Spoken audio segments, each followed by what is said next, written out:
इसी हफ्ते नवाज शरीफ के छोटे भाई शहबाज शरीफ पहुंचते हैं रियाद, जहां वो एक तारीखी मुआहदा करते हैं पाकिस्तान और सऊदी अरब के दरमियान डिफेंस एग्रीमेंट, जिसके बाद एक मुल्क पर हमला दोनों मुल्कों पर हमला समझा जाएगा।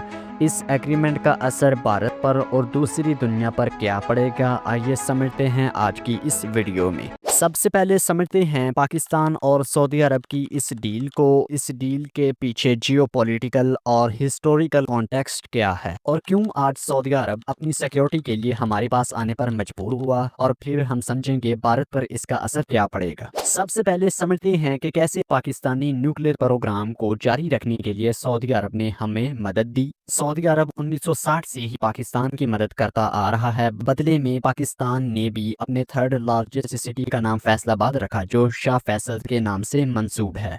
और दोनों मुल्क सालों से ही इस बात पर गौर करते आए हैं कि दोनों मुल्कों के दरमियान एक एग्रीमेंट होना चाहिए, जो इस हफ्ते में हो गया, यानी कि मिलिट्री एग्रीमेंट।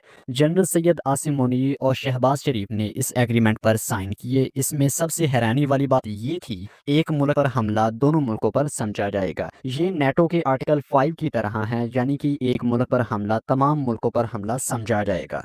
इसी तरह इसे इस्लामिक नेटो की तरह देखा जा रहा है और हो सकता है कि आने वाले सालों में दूसरे अरब ममालिक भी इसमें शामिल हो जाएं। पाकिस्तान और सऊदी अरब में मिलिट्री कोऑपरेशन सालों से चलता आ रहा है। सऊदी अरब उन चंद मुल्कों में से है जिसने 1947 को पाकिस्तान को एज अ स्टेट रिकॉग्नाइज किया, और पाकिस्तानी फोर्सेस भी कई बार सऊदी अरब में जा चुकी हैं सऊदी आर्म्ड फोर्सेस को ट्रेनिंग देने के लिए। और पाकिस्तान की स्पेशल फोर्सेस ने सऊदी फोर्सेस के साथ मिलकर मस्जिद हरम में जो कंट्रोल था उसको रीएस्टैब्लिश करने में उनकी मदद की। और सऊदी अरब पाकिस्तान का बहुत बड़ा आर्म इंपोर्टर भी है। अब बात करते हैं क्यों सऊदी अरब अपनी सिक्योरिटी के लिए हमारे पास आने पर मजबूर हुआ। असल में ये डील उस वक्त हुई जब मिडल ईस्ट के सिक्योरिटी सिचुएशन कोलैप्स कर रहा है, क्योंकि आज इसराइल जब चाहे जहां चाहे हमला कर देता है, चाहे वो ईरान हो, लेबनान हो, मिस्र हो या शाम हो। ये सब मुमकिन हो रहा है इसराइल के बाप अमेरिका की वजह से, क्योंकि अरब में 40,000 से ज्यादा अपने ट्रुप्स होने की वजह से वो इन अरबों की मदद के लिए नहीं आ रहा। वो आपने कतर पर हमले में देख ही लिया। अब ऐसे में अरबों को अपनी सिक्योरिटी का बंदोबस्त तो करना होगा ही। सऊदी अरब की रॉयल फैमिली सालों से अपने पावर को प्रोटेक्ट करने में फोकस्ड रही है।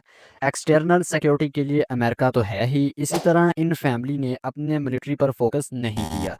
अब मिडल ईस्ट में सबसे ज्यादा जज्बे वाली फौज तो पाकिस्तानी फौज है। ये हाल ही में इंडिया पाकिस्तान की जंग से साबित हुआ है। सऊदीया जैसे मुल्क सालों से ही पाकिस्तान की मदद करते आए हैं। हर सिचुएशन में इन्होंने पाकिस्तान की मदद की, और अब पाकिस्तान का भी हक बनता है कि वो सिक्योरिटी का फर्ज निभाए। अब बात करते हैं कि इसका असर इंडिया पर क्या पड़ेगा। फॉर एग्जाम्पल, अगर कल को हमारा मुकाबला इंडिया के साथ दोबारा होता है तो क्या सऊदी अरब हमारे साथ होगा या फिर इंडिया के साथ मिल जाएगा। क्योंकि दिलचस्प बात तो ये रही है कि इंडिया के भी सऊदी अरब के साथ काफ़ी अच्छे ताल्लुकात हैं। इसके अलावा आज सऊदी अरब में 25 लाख से ज़्यादा इंडियन रहते हैं। पिछले 11 सालों में मोदी की गवर्नमेंट ने सऊदी अरब के साथ अपने मजबूत ताल्लुक कायम करने के लिए जी जान लगा दी। इसीलिए फॉरेन इन्वेस्टर और एक्सपर्ट्स का मानना है कि बेशक ट्रीटी में सऊदी अरब पाकिस्तान के साथ खड़े होने की कस्में खा रहा है, लेकिन जब बात पाकिस्तान और भारत के दरमियान आएगी तो शायद सऊदी अरब अपने वादों पर अमल ना करे। अब क्या होगा क्या नहीं होगा ये तो मुस्तकबिल में ही पता चलेगा। तो ये थी आज की हमारी वीडियो। मिलते हैं नेक्स्ट वीडियो में, तब तक के लिए खुदा हाफिज।